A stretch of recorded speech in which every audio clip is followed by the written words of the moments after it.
एक मान लीजिए समीकरण, इसको आप दो मान लीजिए। अब समीकरण दो से ले लीजिए या किसी एक से भी ले सकते हो। समीकरण दो से देखिए √3x देखो -√8y बराबर 0। अब देखो √3x माइनस माइनस में है। अब देखो बराबर की उस साइड इसको ले जाएंगे तो √8y हो जाएगा। अब 0 है तो 0 कोई मायने नहीं। अब x बराबर, अब देखो √8y बटे √3, क्योंकि ये गुणाम है, ये गुणाम है, गुना मान बराबर सीधा आएगा तो ये क्या चीज निकल जाएगा भाग में। समीकरण 3। अब क्या कीजिए समीकरण 1 में, अब जिस समीकरण से आप निकाले हो ना उस समीकरण में उसका मान नहीं रखना है।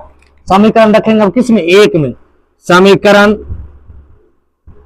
1 में किसका मान रखने पर, x का मान रखने पर। अब x का समीकरण 1 में x का मान रखने पर देखो, अब समीकरण 1 आपका कितना है, √2x प्लस √3y बराबर 0। अब x की जगह आप क्या करो √2, अब देखो गुना, अब देखो x का मान कितना है √8y बटे √3 प्लस √3y बराबर 0।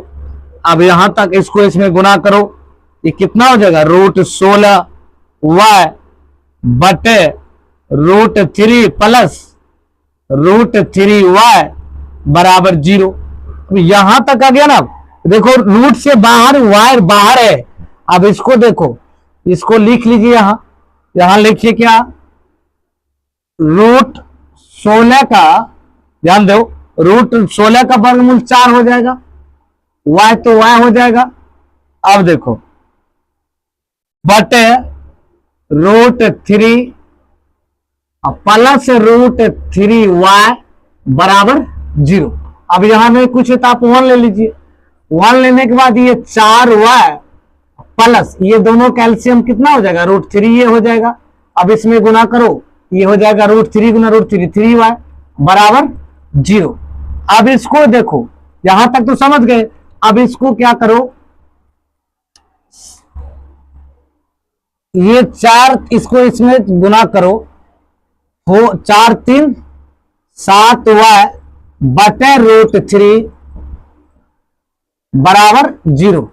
अब देखो ये भाग में इधर आएगा तो गुना में 7y बराबर क्या हो जाएगा 0